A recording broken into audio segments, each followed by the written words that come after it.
Olá, sejam bem-vindos ao nosso terceiro episódio do podcast que fala sobre saúde integrativa e qualidade de vida. Eu sou a Ana Marques e o meu parceiro de bancada, Dr. Stefano Bacardi. Oi, pessoal, eu sou Stefano Bacar, vocês já me conhecem. Hoje a gente está aqui com uma convidada muito especial da área da saúde. Ela é educadora física, personal trainer, também fisiculturista, fundadora do Time das Musas, Rafaela Soares. Rafa, seja muito bem-vinda. Queria que você falasse um pouquinho sobre você, da sua carreira e de onde surgiu esse nome Time das Musas. Eu sou Rafaela Soares, muito obrigada pelo convite. Seja bem-vinda. É um prazer estar aqui. Bom, eu sempre quis atender mulheres, justamente para dar esse apoio, porque eu acho muito importante trazer o treinamento mais presente na vida das mulheres. Então, o Time das Musas é um time apenas de mulheres. Sim, somente feminino. Rafa, como que você chega à educação física, à educadora física? Onde foi que você teve essa influência? Muito nova. Eu comecei a treinar com 15 anos, 15 para 16 anos, por ser muito magra, por ter uma baixa autoestima. Isso me afetava muito. E eu comecei a treinar e me apaixonei pela musculação. E tinha uma pessoa da minha família que fazia educação física também. E eu sempre conversava com ele sobre isso e aquilo começou a me encantar de uma forma absurda. E aí foi o momento que eu tive certeza que eu queria atender como personal, que eu queria ser personal trainer e ajudar outras pessoas e futuramente mulheres. Você começou na musculação com quantos anos? Com 15 para 16 anos. E isso te influenciou para o fisiculturismo? Para ser um atleta? Quando eu comecei, eu nunca imaginei. Nunca imaginei. Não pensava tão alto, né? Eu não imaginei que ia competir, mas eu já acompanhava algumas profissionais, superficialmente eu já via, né, um pouco ali por cima. Também era muito nova e, né, na época se falava menos sobre fisiculturismo. E o fisiculturismo entrou na minha vida mais ou menos em 2018, que foi quando eu comecei a estagiar em uma academia e aí tinha algumas pessoas que competiam e outros treinadores também. E aquilo começou a me chamar muita atenção. Mas ainda assim, foi um longo caminho até eu realmente subir nos palcos e ter essa experiência incrível. Na época, eu só admirava a distância. A musculação é o seu ponto forte. É Sim. O que você mais gosta dentro da educação física. Sim, a musculação. Como que foi para você essa transformação que a musculação trouxe para o seu corpo? Você falou que você começou bem magrinha, tinha um problema, né, com a autoestima por conta disso. Como que foi perceber essa mudança? Bom, eu comecei a perceber essa mudança logo de cara, assim, no começo, mais ou menos 10 meses, um ano, eu já tinha mudado bastante fisicamente. E no decorrer do tempo, eu vi o quanto aquilo me fazia bem, não só fisicamente, mas mentalmente também. Então, a musculação entrou na minha vida dessa forma, começando pelo físico, e foi literalmente me transformando de dentro para fora. Então, foi algo extraordinário, que eu não imaginava a proporção que teria na minha vida. E ela responde melhor quando a gente, logo no começo, né? Sim, é porque é um estímulo novo, né? Uhum. Então, geralmente, uma pessoa que começa a treinar, ela tem respostas mais rápidas, porque é um estímulo novo. Então, o corpo vai se adaptar mais rápido, mas também sai na mesma medida. Então, Stefano falou que você é educadora física, personal trainer e atleta de fisiculturismo. Como você concilia a sua vida profissional com a vida de atleta e a vida pessoal, que ela também tem que existir, não tem? Tem. Acaba sendo um percentual bem baixo, mas existe. Não, brincadeiras à parte. Tudo tem o seu momento, né? Então, quando você está em preparação, você tem um objetivo, um foco, então é preciso dar prioridade para isso, né? Em relação ao trabalho, é algo que eu consigo conciliar muito bem, porque é uma responsabilidade que eu sempre levei muito a sério. Então, para mim, o que acaba pesando um pouco mais é o lado pessoal, que eu deixo mais de canto. Mas tudo no seu momento. Quando eu não estou em preparação, então eu aproveito os meus momentos, vejo minha família, os amigos. Então, consigo conciliar tudo bem administrado. Eu acho que o treino, né, da musculação é um treino, essa questão da gente fazer essa prática, essa periodicidade do treino, você acaba trazendo um pouco essa organização para o dia, não traz, não? Na verdade, é essencial. A organização muda completamente a sua rotina. O que faz muita gente não conseguir dar continuidade na musculação, nos treinos, é a própria falta de organização. Sim. Porque ela não consegue ver clareza, ela não consegue ver prioridade no que ela precisa fazer. Ela quer o resultado, mas ela não consegue fazer, não consegue ter ação, por falta, na maioria das vezes, de organização. O campo da educação física, em especial personal trainers, a gente percebe que é predominantemente masculino. Como foi para você entrar nesse mercado de trabalho e definir o seu posicionamento, né? Até mesmo por escolher o grupo de mulheres para trabalhar como foco. Como que foi isso para você? Você sentiu que tem essa diferença? Você percebe isso no dia a dia? Sim, essa diferença existe. No entanto, a maioria dos profissionais com nome, bem-sucedidos, a maioria são homens, não por falta de mérito nem nada nesse sentido, mas eu sempre soube que eu queria trabalhar na área como personal trainer. No decorrer da minha carreira, eu pude perceber que faltava esse lado feminino, sabe? Uhum. E isso me chamava muita atenção, porque eu sempre treinei bem e eu nunca treinei fofo. Então, o que eu via que dava muita diferença e o porquê muitos profissionais homens se destacavam. Justamente por eles trazerem as mulheres para um treino de verdade. Ensinar a progressão de carga, enfim, tudo que a musculação realmente engloba. E aí, bom, nas minhas alunas, realmente todo mundo sabe que não tem treino fofo. Então, eu identifiquei isso de cara, que eu precisava ir por essa área e que eu queria ser reconhecida como profissional trainer para mulheres. Sim. Você hoje faz atendimento remoto, por consultoria, certo? Certo. Como que funciona esse atendimento, Rafa?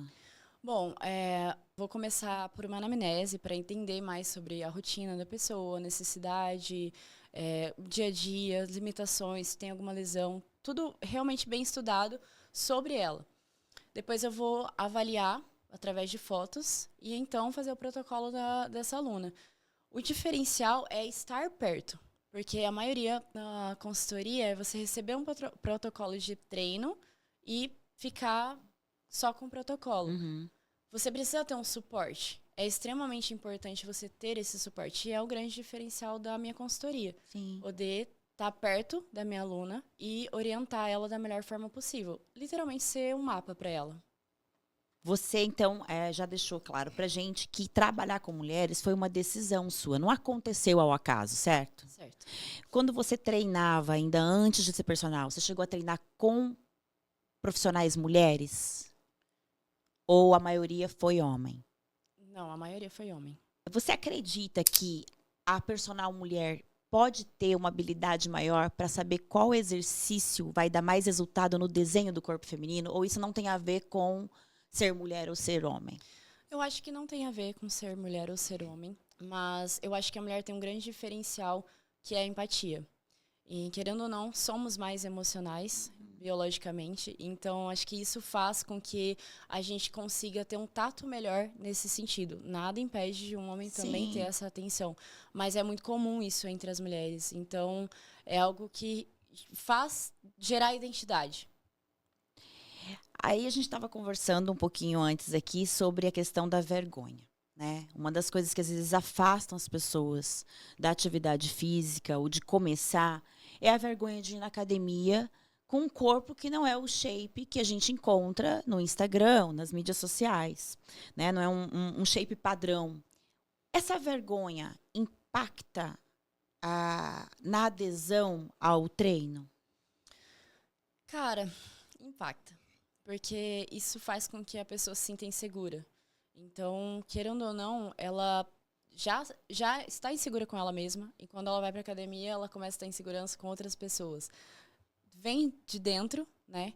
Mas precisa ter um cuidado maior na hora de falar e mostrar os benefícios para que ela possa trabalhar isso psicologicamente para depois trabalhar isso fisicamente. Sim. Eu tenho pacientes em casa que fazem treino em casa, porque tem vergonha de ir na academia. Como eu trabalho com emagrecimento, tem alguns pacientes que são obesos que falam, cara, eu não vou na academia, porque as pessoas olham assim, eu fico me sentindo mal. E eu tenho pacientes também, e isso aí todo mundo conhece, alguém que a autoimagem, né, se olhar no espelho, se sentir fora do padrão, se sentir muito magro, ou se sentir muito gordo, Isso impacta não só na estética, né? É uma questão de saúde mesmo emocional. Sim. Então, a pessoa às vezes não tem vergonha de ir pra praia, tem vergonha de sair em família, tem vergonha de vestir uma roupa curta, né? É. Então, isso não é só estética mesmo, é questão de saúde. Isso impacta total nos treinos da pessoa, né? Como poderíamos mudar essa mentalidade? Não se privar de buscar a atividade física por medo do julgamento das outras pessoas. Difícil a pergunta aí. Como que a gente vai mudar? Como trabalhar a mentalidade desse aluno, dessa aluna, para que ele entenda que esse julgamento não faz diferença. O que importa mesmo é a atividade física, a qualidade de vida para ele. Bom, o primeiro passo é conversar, para você identificar, porque é um tipo de trauma. E para a gente ter esse conhecimento sobre como lidar, ou qual caminho lidar, você precisa entender o que você está enfrentando. As motivações, né? Exato. Então, é estranho dizer, mas o que vai ajudar ela é ir para academia, que é algo que ela tem vergonha. Então, isso é meio que um ciclo vicioso, né? Você precisa ter esse diálogo com a pessoa totalmente claro, para você conseguir entender o que ela sente e tentar argumentar não só o que ela vai ter com isso, mas o que ela está perdendo com isso. Porque isso afeta não só os treinos, né, mas a vida. Saúde, então, né? tem mulheres que eu já atendi e tenho alunos que passaram por esse processo de não se olhar no espelho. Então, é algo extremamente delicado e muito íntimo também. Você perde particular. a conexão com você mesma. E quando a pessoa vai para academia, por mais que ela vá com vergonha, tímida, os hormônios que são liberados durante o treino, os hormônios de estresse, né, serotonina, beta-endorfinas, então ali acabam aliviando um pouco o estresse crônico que essa pessoa tem, essa ansiedade crônica. E o próprio treino, ele gera uma ajuda na saúde emocional, né? Sim. Eu até acho que às vezes quando você tem um personal, ou você tem um colega, ou um parceiro, ou seu marido, ou uma amiga que vai junto, é até mais fácil, não é? Um estímulo outro, né? É um outro estímulo, né? E aí você perguntou como fazer esse paciente ir, né, para academia, essa pessoa ir para academia. A gente tenta sempre provar e mostrar que os benefícios para a saúde da academia. Então, E da não só musculação. físicos. E não só físicos, porque ela tá ela tá colocando uma pessoa dessa como prioridade o físico e a estética, mas assim, quando a gente tenta colocar como prioridade a saúde, talvez isso vire a chave na cabeça dela e ela pela saúde vai fazer atividade física. Sim. Mas é difícil colocar isso na cabeça de alguém. É que o espelho, ele responde muito rápido, né? Então a pessoa sempre está pensando na musculação como espelho, mas tem outros benefícios, não é? E aí é legal que quando a pessoa melhora a composição corporal, a gente vê que a motivação aumenta assim, 200%, muda, né? Muda. Pô, quando começa a melhorar, aí ela fala, não, agora eu quero continuar. Até com relação ao emagrecimento. Também, quando emagrece rápido, ali quando emagrece muito nos primeiros 3, 4 meses, a pessoa tem mais motivação para aderir à dieta e ao treino. Porque se ela demora muito, a resposta é muito lenta, Acaba ela acaba, abandonando. às vezes, abandonando. Vamos falar ainda sobre a questão do treino para mulheres. A gente sabe que a rotina da mulher não é fácil. Então, assim, trabalho, casa, filhos. Como você, sendo personal, Rafa, consegue ficar mais próxima dessa aluna para tentar encontrar uma constância no treino, quando ela tem pouco tempo? Como é que você ajuda ela a gerir isso? Bom, primeiro, o treino precisa encaixar dentro da rotina dela. Então, não posso prescrever um treino de 1 a 2 horas para uma pessoa que tem 40 minutos. Entra a questão da anamnese e de tentar entender qual é o tempo que ela tem, qual é a frequência que ela pode, porque o treino precisa entrar dentro da rotina dela, não ela se adequar ao treino. Isso é um dos pontos, né? Outro ponto também é eu conversar com a minha aluna, para eu entender quais são as demandas que ela está pegando sobre ela, principalmente uma mulher que trabalha, que tem filhos, que tem marido, enfim, que é casada. Muito provavelmente ela pega muita responsabilidade para ela, além do que ela consegue, além do que ela deveria. Sim. Então tem uma autocobrança muito grande e eu preciso conversar com ela nesse sentido para saber o que ela pode soltar, para que ela possa assumir as rédeas de novo e olhar para ela como prioridade também. Sim. Porque o cuidado e o amor pro filho, pra casa, pro trabalho, tudo vai começar por ela. Então, quando eu consigo fazer com que ela entenda que é uma prioridade para ela cuidar de si, aí as coisas começam a fluir melhores. Não, e a questão também dela conseguir tirar um tempo para ela, com toda certeza, e aí eu digo como mãe, vai melhorar o papel dela nos outros setores, né? Porque ela se sente melhor com ela mesma. Mulheres acima de 40 anos, como que essa geração 40 mais tem procurado saúde, qualidade de vida, a musculação para mulheres em perimenopausa e menopausa é uma ferramenta importante?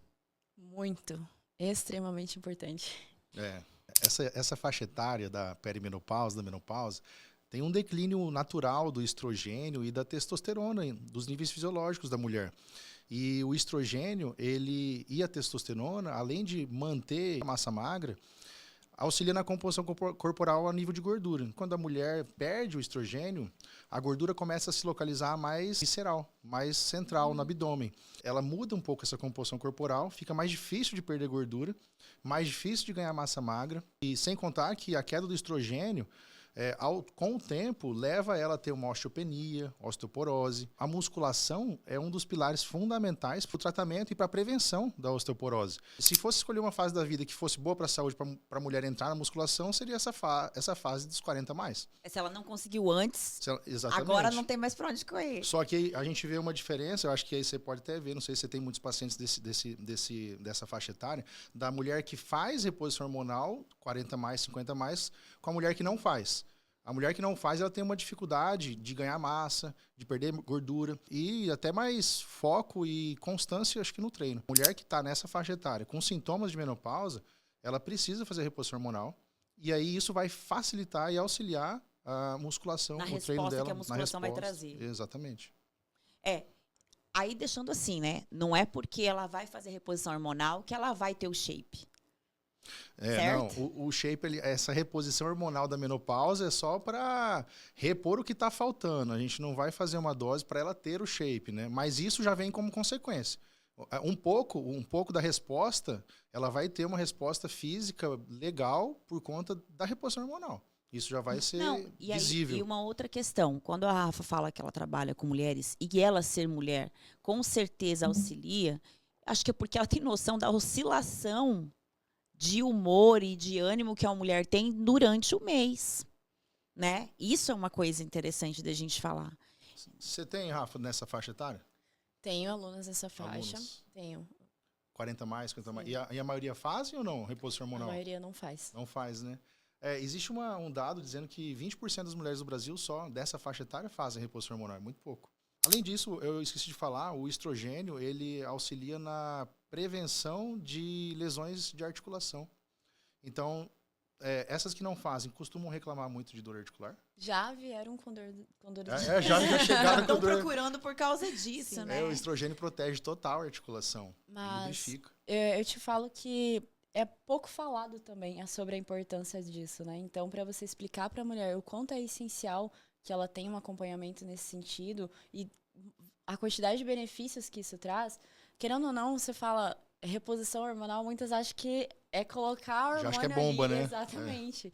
Então, Sim. tem um preconceito sobre isso e é muito importante ser falado e trazer mais informações. Esse preconceito tem até dentro dos médicos, dentro da medicina. Tem muito médico que ainda até hoje, sei lá, 20 anos após, em 2002 teve um estudo que ele não recomendava a reposição hormonal nas mulheres, mas 20 anos após esse estudo já foi derrubado, ainda existe tabu, ainda existe mito e muitos ainda não recomendam a reposição hormonal. Por conta de má informação, a mulher acaba ficando desprotegida. Não, o preconceito e também a gente pode incluir aí o próprio julgamento, porque como as pessoas ignoram o real propósito dessa reposição e julgam só como questão estética, aquela que faz uso, ela perde o mérito. Eu sempre falo isso. Ela tá assim porque ela tá usando hormônio. Mas ela tá indo na academia, ela tá treinando, ela tá mudando a alimentação. Não é só por esse fator. Então, eu acho assim, muda totalmente o humor, o ânimo da mulher. Então, isso é que vai fazer com que ela tenha gás, né? Para poder ela ter rendimento nos treinos. Né? A mulher que não repõe, ela tem às vezes até uma resistência a começar a atividade física. Sim. Porque ela tem preguiça, ela não tem vontade, ela não tem disposição. Ânimo, né? Ânimo. Não consegue. Um cansaço, né? Dorme mal. que Come também é mal, um dos fatores. bebe pouca água. Sim. Retém líquido. Rafa, você já chegou a comentar na sua rede social sobre questão ligada à ansiedade. Como que a ansiedade pode impactar na nossa rotina, na rotina dos seus treinos. Eu queria que você partilhasse um pouquinho sobre isso e falasse se o fato desse seu atendimento mais personalizado, você consegue também auxiliar a aluna que sofre de ansiedade? Bom, desde muito nova eu sofro com ansiedade, mesmo sem saber que era ansiedade. E sem saber, foi o treino que me ajudou por diversas vezes, muitas vezes mesmo. A ansiedade ainda impacta diretamente, né, na minha vida, não só nos treinos, mas no trabalho, enfim. O treino em si foi onde eu consegui canalizar essa energia, porque, bom, a ansiedade nada mais é do que você estar... No futuro. A ansiedade nada mais é do que você estar temporariamente no futuro. Então, preocupação excessiva, autocobrança, procrastinação, entre outros sintomas, né? Como eu sinto, como eu já vivi muito tempo isso na pele e vivo ainda, hoje eu aprendi a lidar com outros tratamentos também, claro. Então, eu consigo ter um diálogo maior com a minha aluna sobre isso. E uma das coisas que ajuda muito é a organização. É algo simples, mas realmente faz ter clareza sobre tudo que é palpável no seu dia. Tudo que você realmente consegue colocar sua energia, sua atenção. Então, isso impacta diretamente, mas você consegue não só mudar, mas direcionar isso de uma forma positiva também. A ansiedade, nesse caso, ela te trava. Então, você não consegue... É por isso que muitas pessoas também têm dificuldade com a constância. Porque é algo que ela não consegue visualizar, então ela não consegue começar. E quando ela consegue começar, ela às vezes não sabe por onde ir, com tantas responsabilidades, com tantas cobranças. Isso faz com que ela trave, a cabeça entre em pane. Sim. Então, você precisa conseguir mostrar para a pessoa, direcionar ela, até para reduzir um pouco a autocobrança, as responsabilidades excessivas, para que ela consiga colocar em prática. Quando uma aluna sua está naquele dia mais ansiosa, você consegue perceber isso no treino? Que a pessoa está ansiosa? Consigo. A diferença no rendimento, assim? O que acontece? O que você vê? Eu vejo que a pessoa não está ali no treino. Ela fica mais agitada, às vezes não consegue treinar com tanta carga. Você percebe, claro, a sensibilidade comigo e já Tá dos distante, anos de treino, né? Tá distante, sabe? Você vê que ela sente... Cara, eu não tô ali, entendeu? Sim. Não tô ali. Uma pessoa que tá por um período, né, de ansiedade, assim, ela dorme mal, né? Com certeza ela não consegue, às vezes, dormir. E o fato dela dormir mal, isso também impacta no treino, né? Percebe a mesma carga que ela sempre pegou, tá sendo difícil para ela agora, né? Pode ser por conta da ansiedade que ela tá e dormiu mal, etc. A falta de concentração. A gente percebe isso no treino. Quando você se concentra no que você está fazendo, às vezes você consegue fazer mais séries ou pegar mais peso, né? Esses ciclos de estresse, essa falta de constância, afeta o treino, que é o que a Rafaela colocou, mas também tem a ver com o ganho de peso. Se uma pessoa sofre de ansiedade, isso também pode fazer com que ela não consiga perder peso da maneira devida?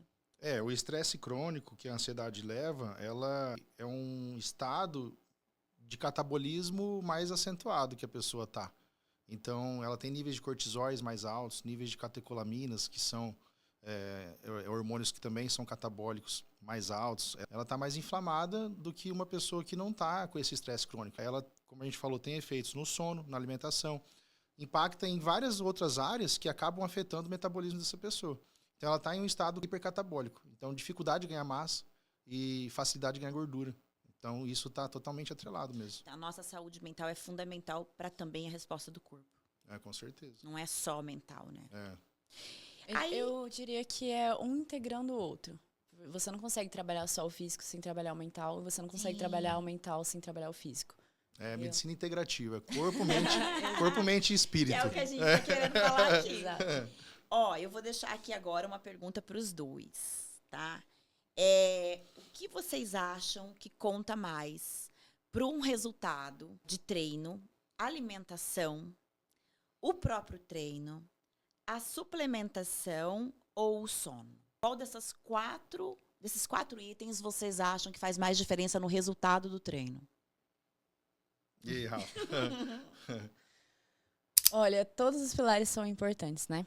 Mas eu acho que o mais subestimado é o sono. Porque a gente acaba negligenciando muito essa parte. Principalmente, um dos motivos também é a ansiedade, né? Então, você acaba, se prejudicando nessa parte. Eu também acho que com certeza é o sono. Porque todo mundo se preocupa com a alimentação, com o hormônio que está tomando, com a suplementação, com o tanto de séries de carga, com o treino. Mas o pessoal esquece de se preocupar com o sono.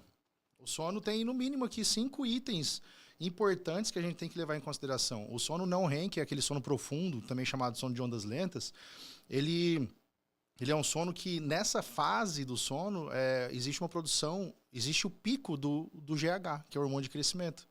Então, se a pessoa ela tem uma privação ou não chega nesse sono, ela não tem esse pulso e pico de GH, que influencia muito na massa magra. Sem contar que a testosterona mesmo, ela começa a aumentar no início do sono e vai só aumentando e progredindo durante o sono. Uma pessoa que tem privação ou dorme mal, ela reduz a testosterona basal dela de 15% a 20%. Então, isso é bastante. Sim. O cortisol também, durante o sono, ele diminui. O cortisol, ele é um hormônio que aumenta o catabolismo. Então, se a pessoa não consegue dormir bem e relaxar, ela vai ficar com níveis elevados de cortisol durante a noite. E é à noite que ocorre, durante o sono profundo, que ocorre a construção muscular. Que é onde o nosso sistema nervoso simpático, não sei se vocês vão entender isso, mas o sistema nervoso simpático é aquele que te deixa alerta o dia inteiro. É aquele que libera catecolamina, cortisol, adrenalina, para te deixar pronto. O ansioso fica com ele o tempo todo ativado. Fica hiperestimulado. E aí, quando você dorme, esse sistema simpático, ele diminui, porque o nervo vago começa a assumir o controle e a pessoa relaxa. E durante o relaxamento que ocorre a construção muscular, a síntese de proteínas. Então, o sono é super importante. O ideal ali é de 7 a 9 horas. 7 a 9 horas por noite, menos que isso, acaba atrapalhando bastante. E aí você vê isso no treino, né? Quando a pessoa dorme mal, você sente. No outro dia que ela não consegue pegar a carga, né? Sim. Que ela pegava antes. Não, já acorda cansada. E é uma das perguntas que a gente faz quando vai atender alguém. Tipo, dormiu bem? Tipo, dormiu mal? E se a pessoa fala que dormiu mal, o que você faz? Eu pergunto como que ela tá se sentindo. Se ela estiver se sentindo ok, a gente até tenta fazer um treino ali com ajuste de carga, mantendo algo. Uhum. Nada demais. Uhum. Mas se ela chega falando... Tá cansada. Nossa, tô exausta, então pode esquecer. Aí você acha que diminui em quantos por cento ali o rendimento, mais ou menos? Olha, vai para uns 60%, 70%. Bastante, hein? Mas isso a gente falando assim, não vale a galera dormir 8, 10 horas e treinar fofo, né? Isso aí quem dormiu... Hoje quem dorme 8 horas é um privilegiado. Exatamente. Não, quando eu tô pós-plantão e às vezes eu durmo, 3, 4 horas, cara, eu percebo nitidamente. O meu personal, ele pergunta pra mim, você dormiu bem? Mesma coisa. Cara, dormi mal.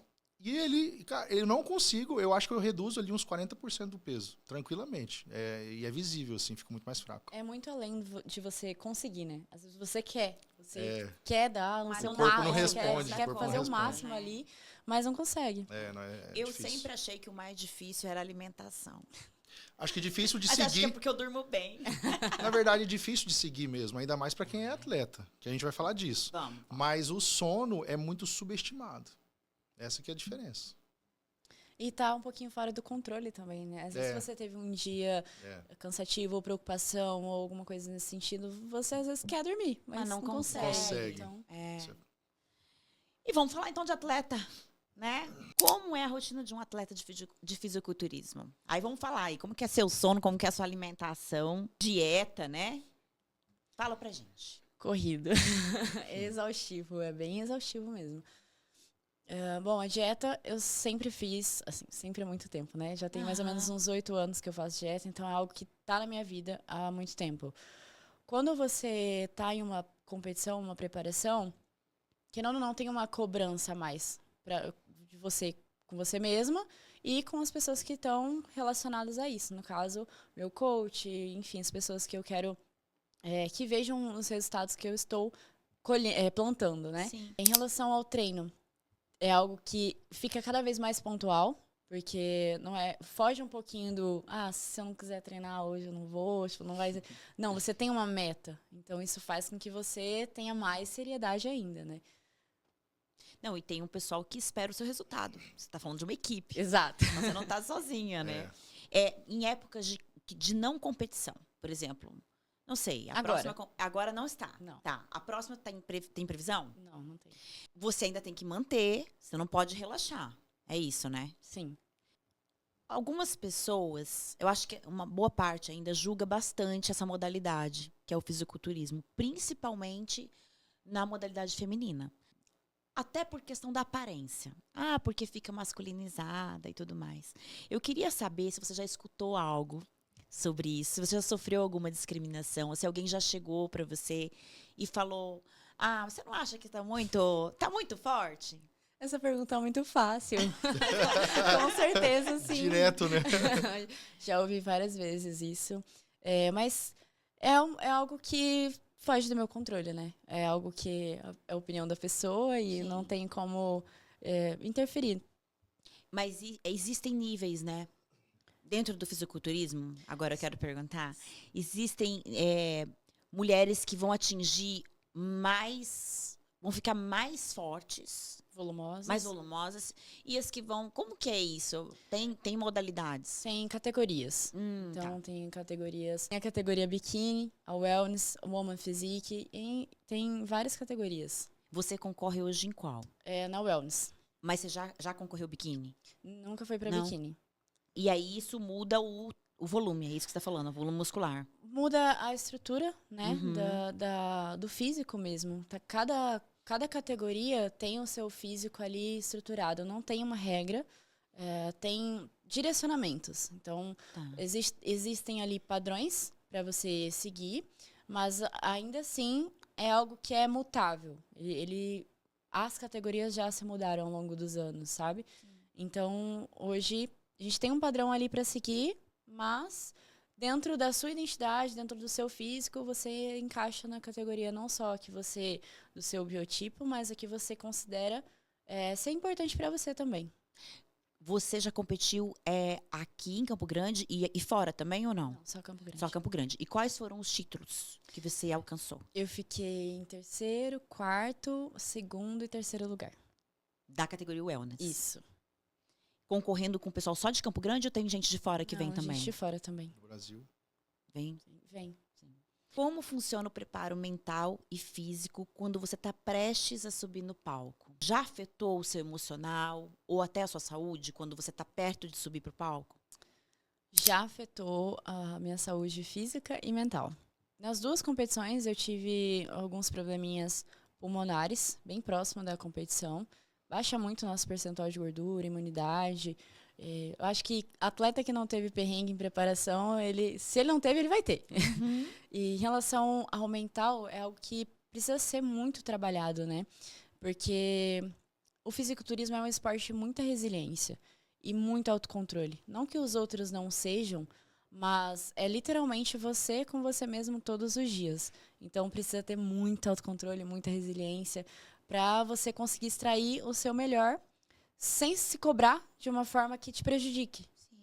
E acho que os principais danos e, vamos dizer, efeitos colaterais ou então, assim, eventos adversos graves ocorrem nessa fase de próximo do palco, né?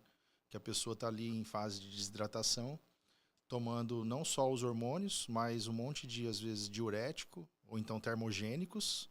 E aí essa mistura toda acaba que o corpo sofre e responde, às vezes, de forma fulminante. O que isso afeta, essa questão da cutting que vocês falam, né? Da retirada do líquido. O que muda no físico? Para quem não... Eu não sei o que é isso. Passa por um processo de hidratação muito grande e aí mais próximo do palco ocorre a desidratação, né? E quando você desidrata, desidratar é você retirar todo o líquido e a água que está dentro do seu músculo e que está no seu corpo. Aumenta a definição. Só que para isso, muitos atletas utilizam diuréticos, porque são estimulantes para aumentar a quantidade de líquido que sai. Faz o rim sofrer, faz o coração sofrer. E junta com o estresse. Junta com o estresse emocional, com a dieta que está em déficit calórico extremo. Entendi. Entendeu? Então aí o risco é muito grande. Mas desidratação é isso, é para melhorar o físico, a definição. Mas nem todos utilizam, né, Rafa? Não, nem todos os atletas utilizam diurético, mas é algo que precisa se passar para poder subir no palco, né? É a água que fica entre o músculo e a pele. Então, Entendi. Quanto menos água tiver ali, mais fina a pele vai ser e mais evidente vai estar a musculatura. É como se colasse, exato. Quais os principais hormônios anabolizantes que vocês consideram com melhor risco-benefício para mulheres? Fala aí, Rafa, depois eu comento. Bom, quando se fala em hormônio, é algo anabolizante, né? É algo muito individual. Então, não tem garantia, porque é realmente de pessoa para pessoa, de dose, então precisa ter um acompanhamento ali. Os mais comuns são oxandrolona, hemogenin também é bem utilizado. Não é muito favorável, as pessoas têm medo, tá? Trembolona. Trembolona. A questão é a dose. Sim. Então, a dosagem vai fazer muita diferença. Para mulheres. Para mulheres, Você já usou algum desses? Qual que você usou? E qual o efeito colateral você teve, ou se teve algum? eu já usei trembolona, em doses baixas também. Já usei Masteron e Hemogenin. E no palco, em preparação, foi estano. Eu tive colateral só uma vez, que foi queda de cabelo. No Com qual desses que foi? Com Masteron. Masteron, né? Assim, varia um pouco mesmo de cada mulher, de cada pessoa. Mas eu falaria até que os mais seguros para a mulher, no quesito virilização, justamente a oxandrolona. É difícil você pegar alguém que nem estou falando de fisiculturismo. É via oral, doutor? Pode ser via oral ou via implante. Ah, tá. A via implante eu considero que seja com menos efeitos colaterais, mais fisiológico do que a via oral. Mas assim, é difícil pegar alguma pessoa que treina há muito tempo, não estou nem falando de fisiculturismo, que nunca teve contato com a oxandrolona, né? Geralmente é o primeiro hormônio que as pessoas se têm contato. Buscam. É muito subestimada até, porque ela tem muitos estudos que falam do perfil de segurança da oxandrolona. São estudos robustos que falam com doses assim existem estudos até de dose de 200 miligramas por dia, dizendo que ela tem um perfil de segurança, inclusive hepático, porque o dano hepático da oxandrolona é muito superestimado. Então, a oxandrolona via oral, ela eleva as transaminases hepáticas, mas não acontece de virar adenoma, hepatocarcinoma. Qualquer hormônio anabolizante, ele promove o anabolismo e evita o catabolismo. Então, o que é isso? Eu ia perguntar, o que é isso? O ganho muscular nada mais é do que um balanço entre a síntese de proteína muscular e a degradação da proteína muscular. Quando eu consigo produzir mais proteína muscular, eu ganho músculo. Quando eu produzo mais do que eu degrado. E o hormônio anabolizante, ele aumenta essa produção de proteína, então ele é anabólico, e ele também é anticatabólico, que ele inibe a degradação da proteína muscular. Tem muitos estudos que mostram que idosos que usam hormônios que não fazem musculação, que são sedentários, eles têm, comparado com um grupo placebo que não utiliza hormônio, eles têm um ganho de massa muscular mesmo em repouso, usando hormônio. Então, a oxandrolona ela é utilizada, né, fora os fins estéticos, para caquexia, para HIV, para grandes queimados, para crianças. Ela foi feita, na verdade, ela foi criada inicialmente para uso nas mulheres e nas crianças. Desnutrição, caso de... Qualquer caso, sarcopenia, qualquer caso de metabolismo exagerado, de perda muscular acentuado. Ela pode ser feita via oral, ela pode ser feita de forma de implante. Ela viriliza pouco. Virilizar pouco é não aumentar o clitóris, não engrossar a voz, ter pouca espinha e pouca queda de cabelo. Outros hormônios que também virilizam pouco, justamente o Masteron. Só que eu acho que às vezes o problema do Masteron e Primobolan, que são bons hormônios que virilizam pouco, teoricamente, é que eles são encontrados no mercado paralelo. E no mercado paralelo, a gente sabe que 80% é contaminado. Então, ele é contaminado com o quê? Com testosterona e com metais pesados. Quando um hormônio, que é o Masteron, contaminado com testosterona, ele acaba virilizando a mulher, acaba caindo cabelo, acaba aumentando clitóris, coisa que o Masteron e Primobolan e oxandrolona não é para fazer. A trembolona, ela é muito mal vista por conta dos efeitos neurotóxicos que ela causa, deixa a pessoa mais agressiva. Só que ela é um hormônio muito pouco virilizante também. Então, a trembolona, ela é da mesma classe da gestrinona. As pessoas utilizam a gestrinona e a trembolona é da mesma classe. E as duas, elas vêm de uma derivação da DECA, que é a nandrolona. Então, DECA Trembolona e gestrinona são hormônios anabólicos, eles têm efeito de progesterona, virilizam pouco. Por isso que a trembolona, ela viriliza pouco. E esses efeitos neurotóxicos de agressividade são muito mais acentuados nos homens até do que nas mulheres. Em 2023 existia via oral para manipular. Então as mulheres que usavam ela foi proibida com a resolução do CFM. Uhum. E aí a manipulada, ela tem de 100 vezes a 300 vezes mais potência do que a metiltestosterona, que também é via oral. Então ela é muito mais potente do que a testosterona e muito menos androgênica, muito menos virilizante. E fora esses daí, a Deca mesmo também é muito utilizada em mulheres e o Hemogenin. Só que o Hemogenin de todas essas eu acho que é o que mais pode gerar virilização se a dose for muito maior e se o tempo for muito prolongado. Lembrando que sempre acompanhado de alguém, né? Isso. O uso dessas medicações, como a Rafa colocou, são individualizados e acompanhado por um profissional da área, certo? Você teve acompanhamento médico, Rafa, quando utilizou? Não. Não teve, né? Então é difícil encontrar algum médico que tenha conhecimento especializado em hormônios, até porque desde 2023 o médico não pode prescrever hormônios anabólicos para fins estéticos, só para fins terapêuticos. Só que o médico ele tem que estar lá pronto para receber um paciente que usa, para minimizar danos e para manejar os exames. Então, todos esses hormônios, eles alteram muito o perfil lipídico, principalmente trembolona e estanozolol. Diminuem muito a HDL e aumentam muito a LDL. Você chegou a medir essas questões de colesterol no seu sangue na época? Pós-competição, a gente faz E como é que estava? Tava tudo alterado. Alterada. Eles alteram bastante. Não que isso vai levar a desfecho ruim cardiovascular, mas alterar perfil lipídico e transaminase e o hematócrito. Hematócrito seu sangue fica viscoso, seu sangue fica grosso. O hematócrito muito alto, às vezes tem que fazer sangria. Muitos atletas fazem, você já viu, né? Fazendo sangria, retirar sangue por conta disso. São efeitos colaterais que têm que ser manejados por um profissional que entende. E mesmo que hoje em dia o médico não possa prescrever para fins estéticos.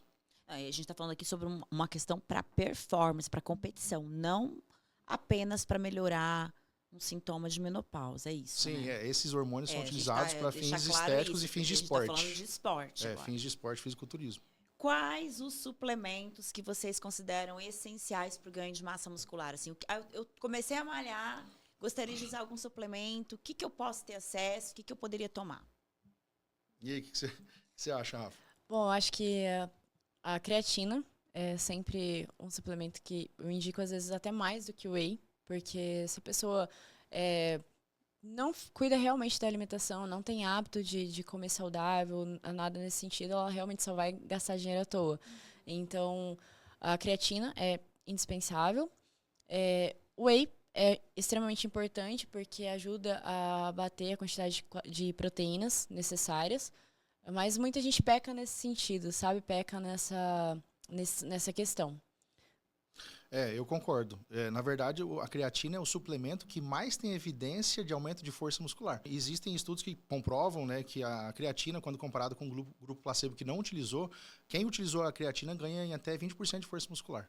Então, isso é uma diferença brutal. Então, a creatina, ela é muito mais até, eu acho que o whey mesmo. A creatina é um suplemento que vai além de muscularidade. Ela tem efeitos, hoje em dia, muito estudados na cognição, na depressão, para Alzheimer, para Parkinson foi estudado, mas não foi comprovado nada ainda, e para sono. Então, tem um efeito ali neurológico e tem um efeito muscular. E para osteoporose também, então está sendo estudado para isso. É indispensável, principalmente até para aquela faixa etária das mulheres que a gente comentou, 40+. Whey também, quando a pessoa principalmente não consegue bater as metas de proteína, tanto é que fisiculturismo, quando consegue bater a meta, nem usa whey, né? Fisiculturista, muitas vezes. É só comida. Whey, às vezes, nem vai. Vai para quem é iniciante, aí, amador. É que ele é para ser considerado um complemento, né? Então, Isso. A comida sempre vai ser o primordial. Prevalecer, né? Se o cara consegue bater. Mas, às vezes, você tem uma quantidade ali, questão de tempo, praticidade, aí você utiliza o whey, realmente é muito bom, mas a comida sempre vai prevalecer. Eu vejo que muita gente dá muita importância para BCAA, mas o BCAA, para mim, não é tão importante assim. E alguns outros aminoácidos que geralmente tem em pré-treino, como leucina, beta-alanina, que também não tem tantos estudos robustos assim. Eu acho que eu diria que os principais é whey e creatina mesmo. E a Rafa tinha falado pra gente um pouquinho antes, ômega 3. Né? O ômega 3. É verdade. Putz, o ômega 3, para quem usa hormônio, é essencial, não pode faltar, porque ele regula o nível de colesterol. Então, ele é um anti-inflamatório natural. Para quem sonha competir, existe um perfil ideal de corpo? Ou, através da dedicação e da persistência, todo mundo pode entrar numa competição de fisiculturismo? Todo mundo pode. O que vai separar as meninas das mulheres é o mental. Então, você tem capacidade para fazer qualquer coisa. No entanto, hoje o esporte cresceu muito. Tem vários deficientes físicos competindo. Então, não é uma questão de físico. É uma questão mais até de mentalidade, sabe? Sim. Então, tem muitas pessoas... Eu fui muito magrinha, sempre fui muito magrinha e consegui atingir um shape que eu considero bonito. Para mim, consegui competir no fisiculturismo. Assim como eu conheço e sigo também outras pessoas que competiram, que saíram da obesidade e foram pro palco. Então, Que legal. é uma questão muito de perseverança e de disciplina mesmo. Tem alguém da área do fisiculturismo que você tem como ídolo? Quem você poderia dizer aqui pra gente procurar? Que agora eu fiquei curiosa. Bom, tem algumas mulheres que eu acompanho. Ela chama Musa Bianca Garcia. Ela saiu da obesidade e competiu. A história de vida dela é muito bonita. Brasileira. Brasileira, aham. E aqui, claro, Fran Matos, não tem como falar. Outra mulher, né? Vou procurar, porque eu quero conhecer essa mulherada. A Bianca nossa Garcia grande... e Fran Matos.